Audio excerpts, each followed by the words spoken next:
Because this is crazy, y'all. This is crazy. So, a couple of topics. We going up. I don't know why my computer is going slow. I hate that. But a couple of topics we going over. The first thing first, Shannon Sharpe got fired from ESPN. Okay, after he settled his lawsuit with Jane Doe, aka Gabby, aka the OnlyFans girl, and it was reportedly said that he settled for $23 million out of the $50 million lawsuit, accusing him of ape, and basically like holding her hostage, and you know, it's just a form of BDSM, but no means no. And she has voice messages, she has and sexual tapes to, you know, to view it, you know, to see. And you know, at the end of the day, y'all, when he first found out about the lawsuit behind closed doors, he offered $10 million to settle. She basically said no. As you know, Tony Busby, the one that Jay-Z had got for making those frivolous claims, he was Gabby's lawyer, and they requested, you know, 20, you know, I guess $50 million. Over the course of time, Shannon Sharpe, right before that came out, he was on his YouTube. He was on Nightcap, where Nightcap was sponsored by The Volume. And I forgot his name, was Colin Cohort. Not sure how to pronounce his name. And he was announcing to everyone that he was leaving The Volume, becoming a free agent, and that reportedly that his next deal was going to be $100 million, and officially getting a new contract at ESPN right before this lawsuit came out. So Shannon was on his high horse. I mean, you could not beat watching Nightcap and its subscribers. I remember watching Nightcap when it only had 1,000 subscribers, to seeing it go over to 100 something, 1,000,000 subscribers. Also watching his interview show, which is Club Shay Shay, where he had the infamous Cat Williams interview that went viral in what's that, in 2023, 2024. So Shannon has been doing an outstanding job, and what came with The Volume was amazing sponsorship. So through The Volume, he was able to have a sponsorship ad deal with DraftKings, and Boost Mobile, and he also made his own entity called Shay Shay Media, and also he launched his liquor that was Shay by Laporte A. So Shannon Sharpe has just been on a tear. It was undeniable in the podcast space, winning the Webby Awards, all the awards you could know in a man. Also, with that, in that time, one of the most precious things he could ever do was see his brother get a nomination to be honored in an NFL Hall of Fame. Shannon Sharpe. He was undeniable. He was a household name. Now, with that being said, with this lawsuit, Shannon know damn goddamn well he ain't had no business being with a 19-year-old girl. Now, is she grown? Yes. At the time that she filed this lawsuit, I believe she's 22 or 23 at this present time. But Shannon, you know damn well, you ain't meet her at no damn gym, and all of a sudden y'all got cool and started kicking it, and all of a sudden she was started going to your house in Nevada and California, and you and all of this stuff. Y'all, when I tell you, when I read the stuff that came out, we was like, I don't know, but it could be true, but at the same time, we just didn't know. Until those voice messages came out to my, yeah, I'm Shannon Sharpe, and I'm something about beat with a white woman. We were like, oh hell no, Shannon Sharpe. But at the end of the day, no matter what got me is that, okay, Shannon Sharpe, she's 19, you talking about you consensual.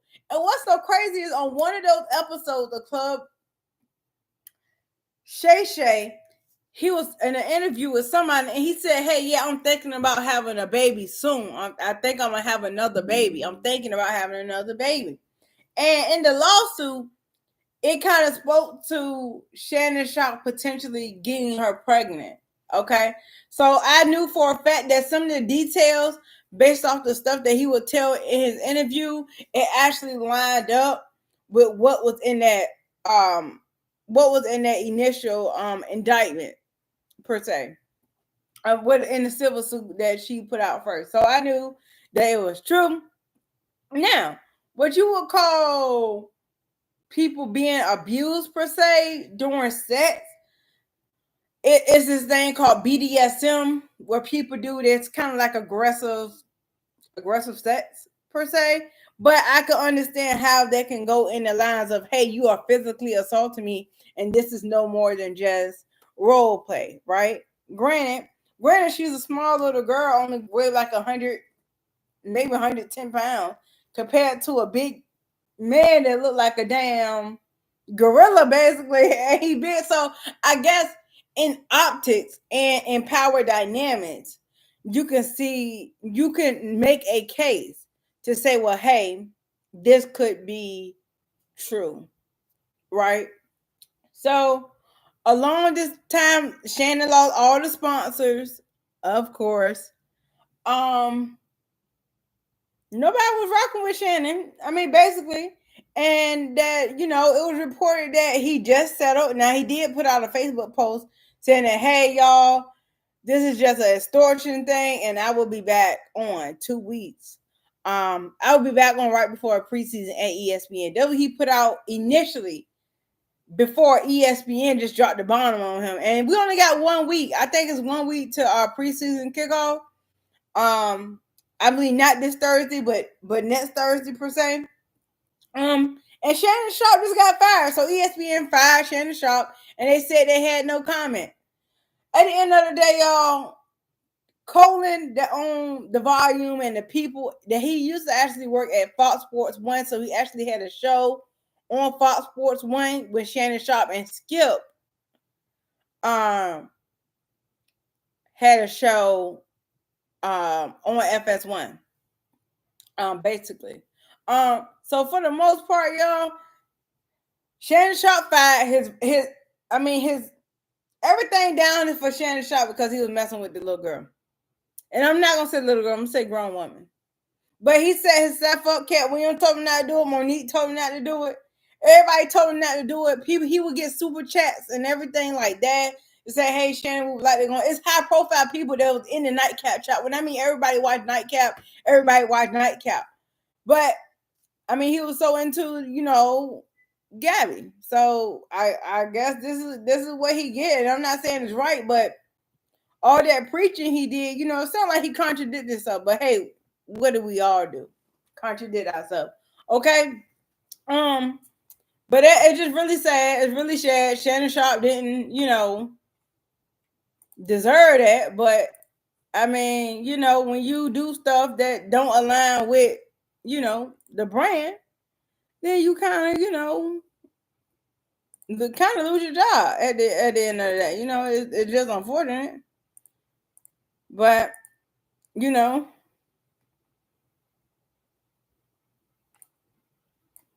it's sad. So basically, Shannon Sharpe fired at the settlement.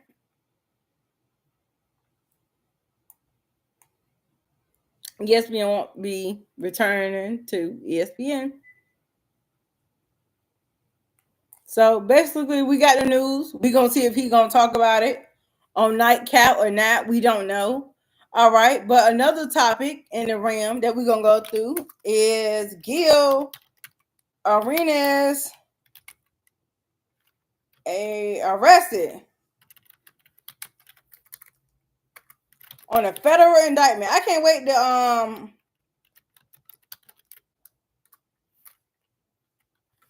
I can't wait to read this. But it is breaking news. Hold on one second. It's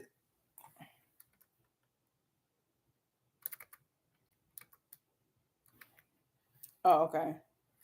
AREN. It should be breaking news. Okay, there you go. Let's go to CBS Sports and look at this. So normally I have all my topics, but my computer is messing up today. Normally I can go back to back to back to back. Okay. So it say former NBA star Gill Arens arrested on federal indictment in connection to illegal gambling business. Y'all, Gill Arens, I love his sports show. You know, Gill Arens is a former NBA star. He has an amazing show called Gill's Arena on YouTube. It's sponsored by Underdog Fantasy. I believe he got like a $30 million sponsorship from them. And his show is amazing. Amazing. Okay, so let's go through and read it. Former NBA All-Star Gill Arens, among 6 men arrested Wednesday on a federal indictment that they operated a legal gambling business in Enrico, California, mansion owned by Arens. The Justice Department said Arens is charged with 1 count of conspiracy to operate a legal gambling business, and 1 count of operating a legal gambling business, and 1 account of making false statements to federal investigators. Oh, so that means that they had already talked to Gill about the shit. Excuse me. All right. According to the indictment, returned July 15th in the unsealed Wednesday, Arens and other defendants accused operating of illegal gambling business from September 2021 to July 2022, with Arens renting out his mansion for the purpose of hosting illegal high-stake poker game, including pot limit. Somebody else, another NBA star, said something about this before, and it's somebody else said, I'm gonna find the information on it. The defendants are to have collected a rake, a fee, a house charge from each pot, and staff gains for young women, shells, valet, armed to security guard. Among co-conspirators is 49-year-old, I don't know how Greshman, who authorities believe to be an Israeli organized crime figure. Damn. In addition to the charges stemming from illegal gambling business, Gresham also faces charges of conspiracy to commit marriage fraud. Damn, I don't know who this is, but shit, that's why Gill got born in there. Shit, they probably been watching his ass and being hot. I think this is what happened. Y'all, all right. Okay, so if y'all don't know, right, I see exactly. I'm gonna finish reading, but I'm gonna tell you exactly what I think happened. Among co-conspirators are 49-year-old son, the man. He commit marriage fraud. Oh, commit marriage fraud. Okay, and making false statements on an immigration document after being accused of conspiring to enter into a sham marriage with a 35-year-old somebody for the purposes of obtaining a permanent legal status in the United States and lying to immigrant authorities. Additionally, defendants is 48-year-old somebody else, 52-year-old Alan Australia, 27-year-old somebody, and 43-year-old. They sound like they all Israeli. Each defendant faced a statutory maximum sentence of 5 years in prison each count. Okay, well, Gill, from my understanding, never been to jail or got a background. So whatever it may be on the federal charge, on his PSI, it still might be a category 1. Gill ain't never been in. I don't. Maybe has. Let me look. Has Gill been arrested before?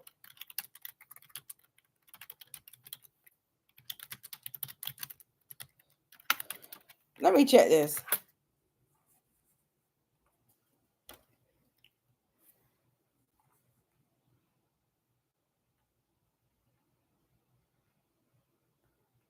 Yeah, I really don't think, y'all, that I don't think Gill was arrested before that. I think he had a couple of run-ins and stuff with the NBA as far as like the whole pew pew situation in the locker room, but I don't think he was arrested for that. I just think he just like got left to leave.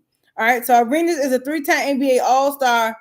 Remember for his tenure with the Washington Wizards, where he spent majority of his career.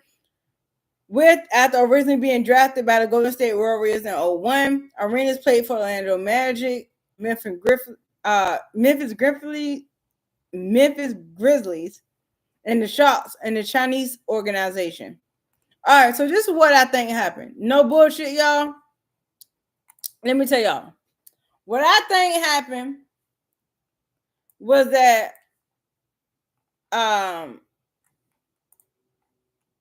let me tell y'all. Wait 1 second.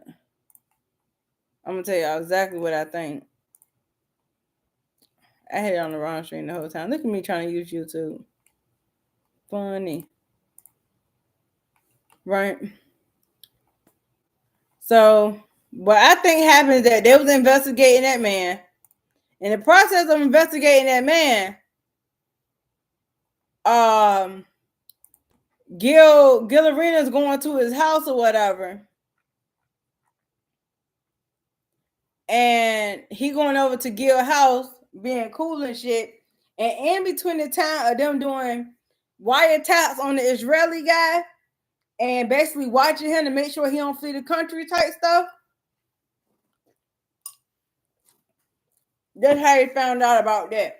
They found out about this on purpose by monitoring something else. And that's kind of like how like wiretaps and stuff work.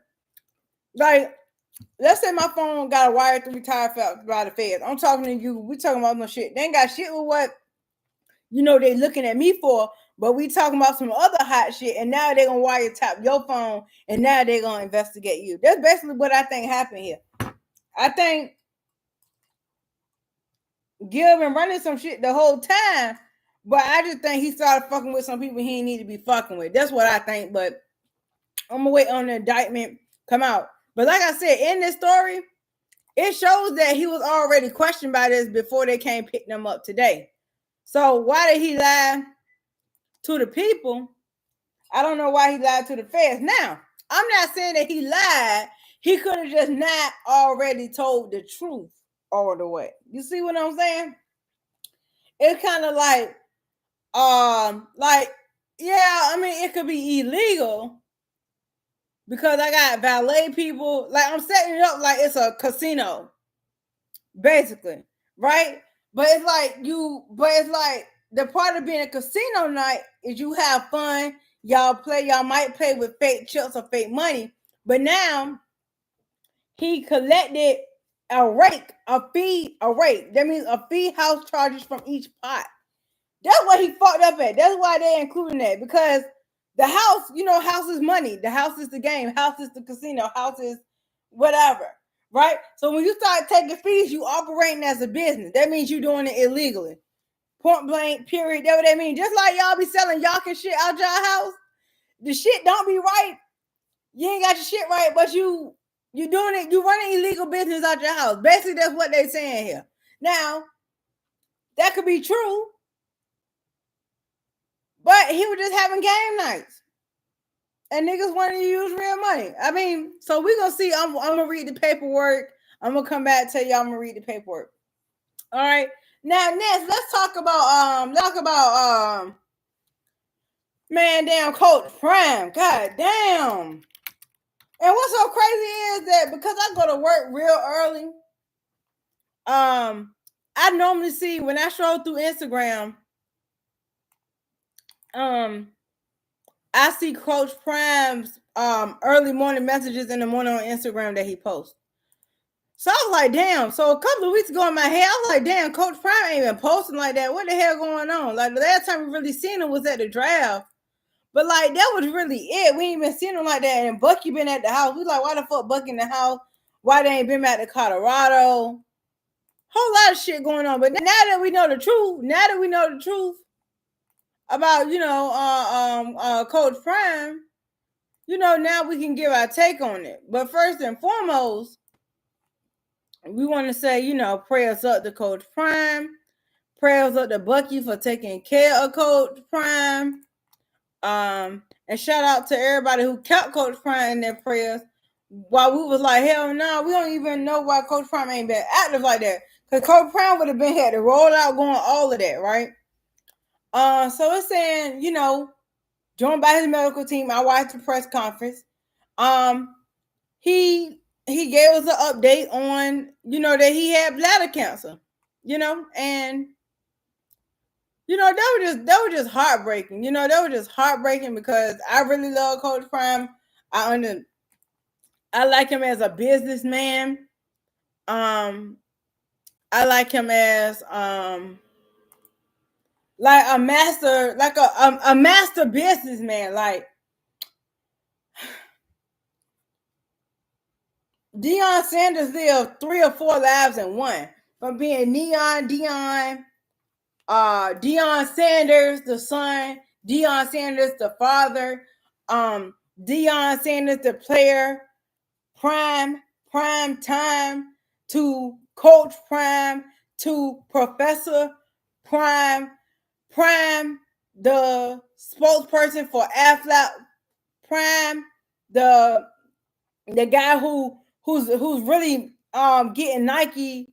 Basically, they stopped back because Nike stopped drop. If it wasn't for Coach Prime, Nike stopped be plummeting even more. Like, shout out to Coach Prime as the businessman. So to see somebody who I admire that's in my top 5, and he's top 5 and not 5 in my book, to be a visionary and understand how marketing yourself goes, he is the ultimate.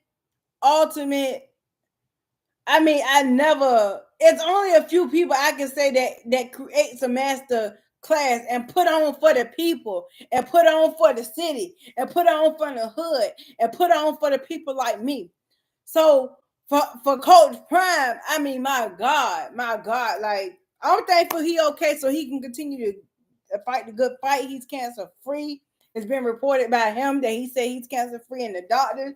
And I'm just I love it because I see what God can do, despite all things. And he's a man who's believing.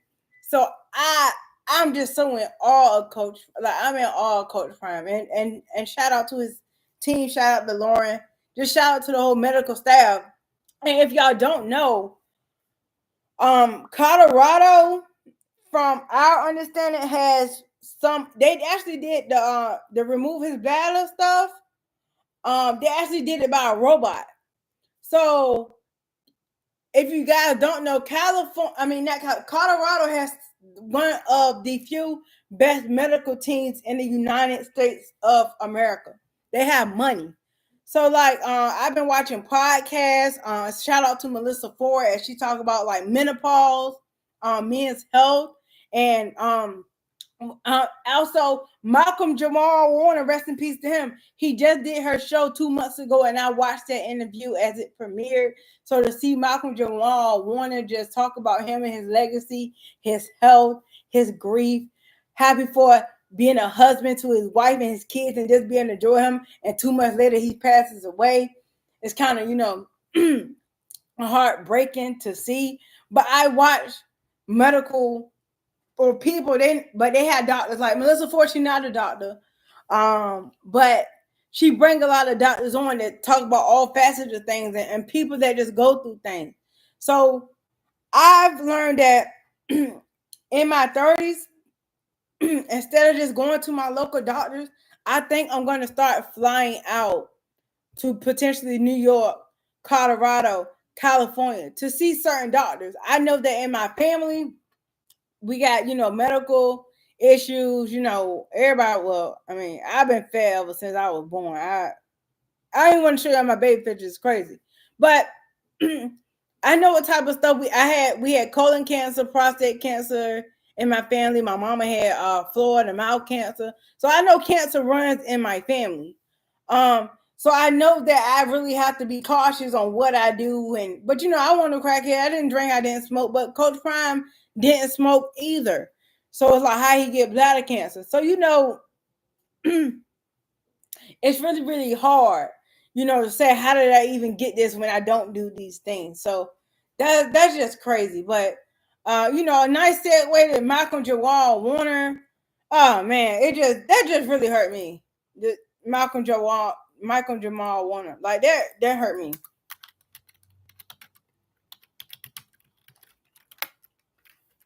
Like, although I was a little kid, I grew up to love the Cosby Show and the embodiment of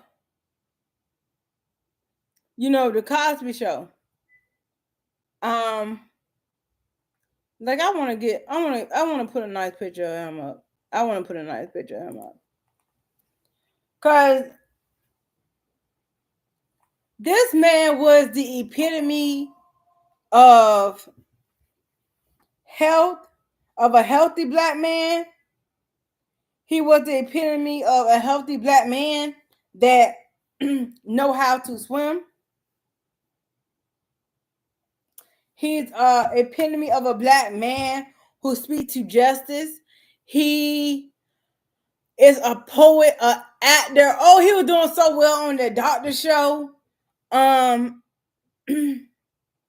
Like, he's one of our unsung, outspoken heroes that are staying on the front line with us and just all about being a good person. I wish I was half of a good person of what he was. Like, he, for what we know, he never yelled at nobody. He'd never been arrested. I mean, you can never say nothing bad about him. I know some people got some shit to say about me. I know I got some shit to say about my damn self too. But for nobody to say a bad word about you ever in your life, from you being on camera from 7 years old to you making it to 56 years old, it's something to say. It's something to say to that, and how much God has sent us an angel. Straight up. And he just felt like my cousin. Like, even though he 50 something years old, I'm like damn near 30. But he felt like my older cousin. Like, yo, if I want to get a good word in, yo, if I want to feel motivated, yo, like, a great man, a great man. I'm just so honored to not necessarily know him, but to say that, it's an honor to see someone like this walk out earth. And it's not a lot of things bad. It's a lot of bad that we can say about a lot of people, but this guy here is nothing. But let's segue into some other stuff. Let's go to the NFL. I probably had segue there past prime, but I didn't. Browns owner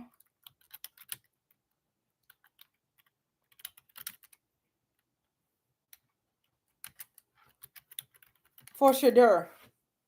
This man's talking about, now we all know SHEDUR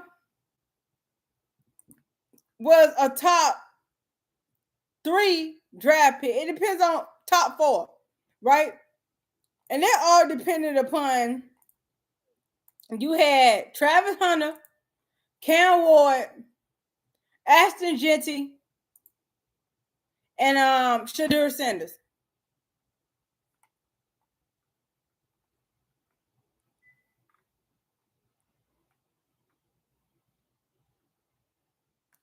Okay, and this is what I'm saying, right? The Browns owner Jim Lee Haslam said he is not directly responsible for recent draft pick. His influence is undeniable, Helsman said Tuesday, that if he didn't for general manager Andrew Barrett to take rookie quarterback SHEDUR Sanders in April. Cleveland, which has never ended in a search for a franchise quarterback, selected Sanders in the 5th round, 2 rounds after taking Oregon quarterback Dillon Gabriel. Surprising choice. Sanders was expected to go as high as number 2 overall, and the Browns passed on him 6 times. Few speculation and Handsome, known for hands-on approach during his tenure and captured on camera sitting in draft day on number 3, when the pick was announced, had orchestrated the move. Not true. Listen, we have good process. Hanlon said as his wife Dee held their annual training media camp briefing. If you told me on a Friday night, day 2 driving home, that y'all are going to pick SHEDUR, I would have said that's not happening. But we had a conversation early that morning. We had a conversation later that day. I think we had the right people involved in that conversation. At the end of the day, that was Andrew Barrett call. Andrew made that call to pick SHEDUR. Man, fuck everybody. Fuck the whole NFL, even though we gonna watch. Man, by the grace of God, Can who the hell? I'm not asking for Mike Tomlin to help on this one. What's the chief head coach? Goddamn, who the chief head coach? Goddamn. Mahomes break. Goddamn, who the chief? Hold on, wait. I can't believe I forgot that.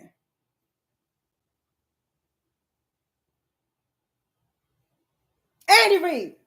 It's gonna take a motherfucker like Andy Reid to be like, hey, yo, SHEDUR. Hey, I talked to the front office here in San Francisco. Hey, come here. It's gonna take a person like that in the NFL to take a stance on what the fuck they doing to SHEDUR.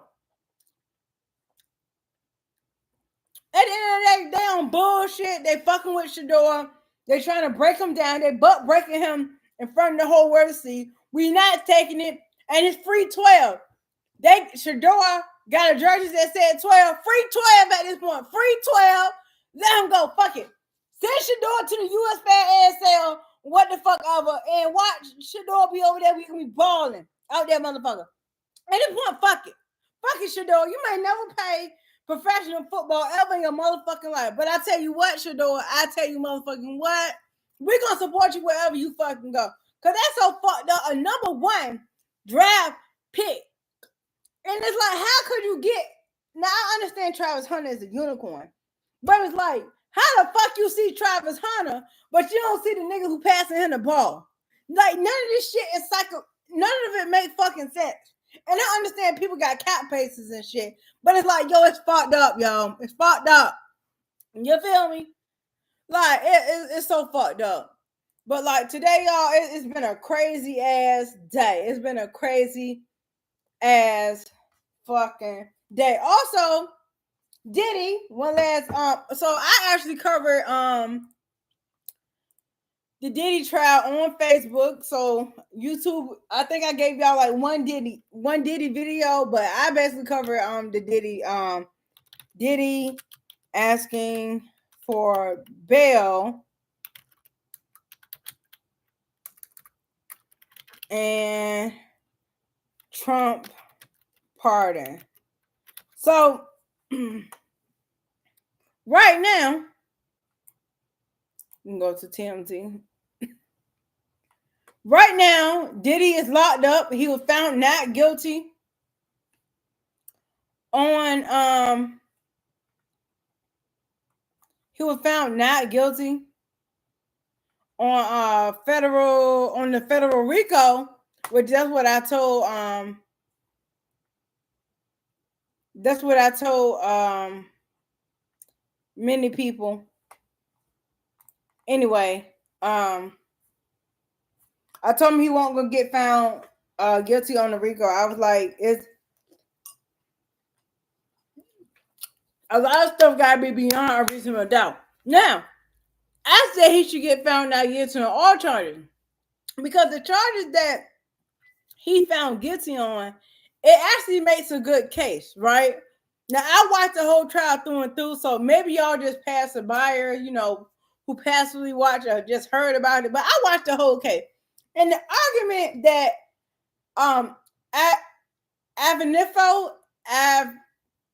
his lawyer, is making is a pretty good case, because in fact, Diddy technically didn't.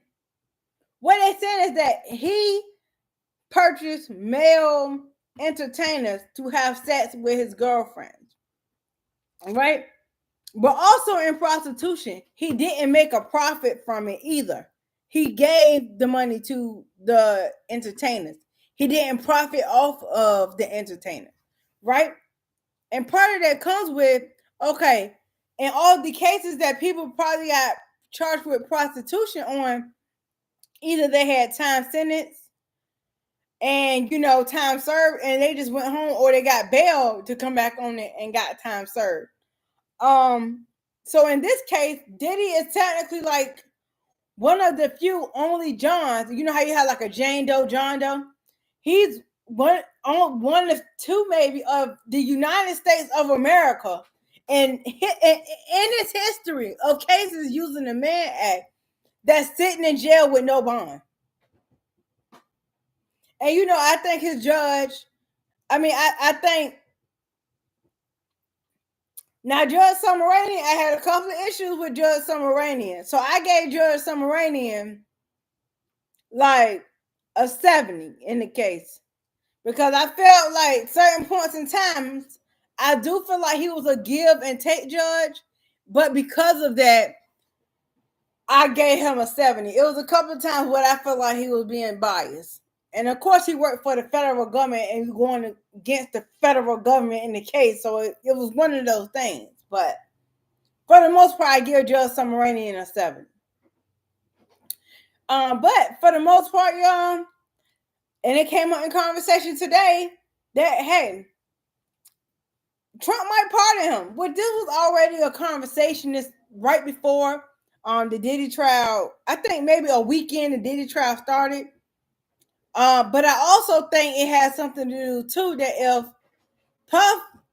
if Trump pardoned Trump, if Trump pardoned Diddy, then he can say, "Hey, make up for old times." He did spend all this money at your hotel, Trump. I mean, Trump Towers was the place he went to go do the free calls at. I mean, he damn near paid for Trump hotels twice, if you ask me.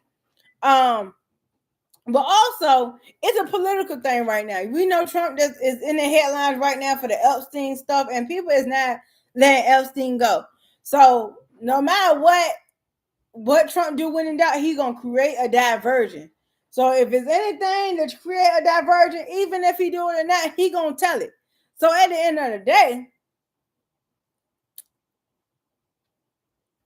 hell, either if Trump do pardon him, he getting a full pardon, and or he gonna still be guilty of the man and do time commuter. That's it. That's it. But other than that, y'all, like this is all I have for today. As of right now, I know I have to go on my Deja Radcliffe page and do some content for the JBP. I haven't watched the whole episode today. I believe the episode is on 8, which is the Joe Budden podcast. And shout out, before we leave, shout out to Joe Budden for the New York Times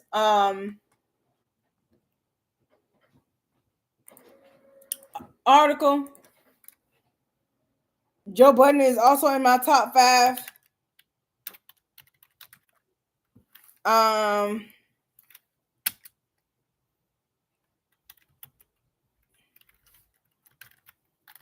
For taking podcasts and nobody is, that's why he's called the Podfather. He definitely created a lane that what we know now as podcasting and sitting on mics. I think I've been watching Joe Budden.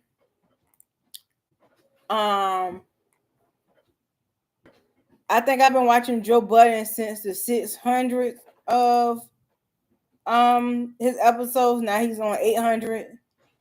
I mean, on my Patreon, it said I'm a member since 2024, but that's because I was with a dude, not able to,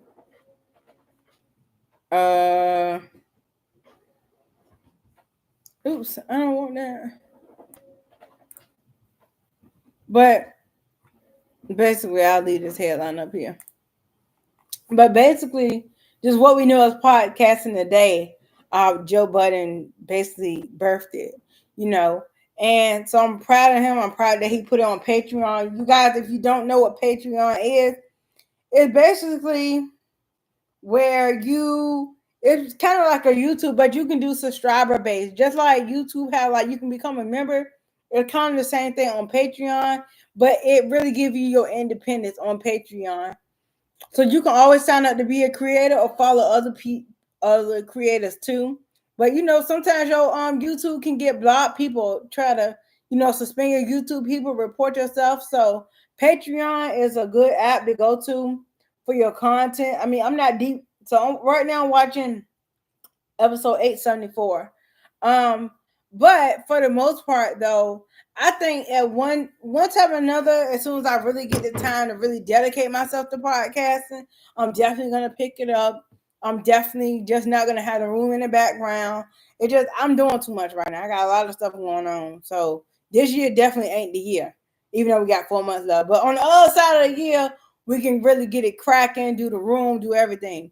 But I'm just so proud of Joe Budden. And most of the people that is on my top 5 list, they are rappers. And it comes with a certain intellect. I think it's Joe Budden, 50 Cent, Deion Sanders, Will I Am,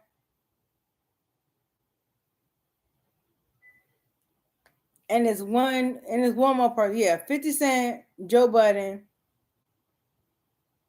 50 Cent, Joe Budden, Deion Sanders, Will I Am. And there's one more person on my top 5. I don't even know who the hell it is. That's crazy. You're not supposed to forget your top 5. But most of everybody come from a rap background. So it's something to that. And y'all know I like rap too. Shout out to the Clips. I'm so pissed off because the Clips is coming to the Dome.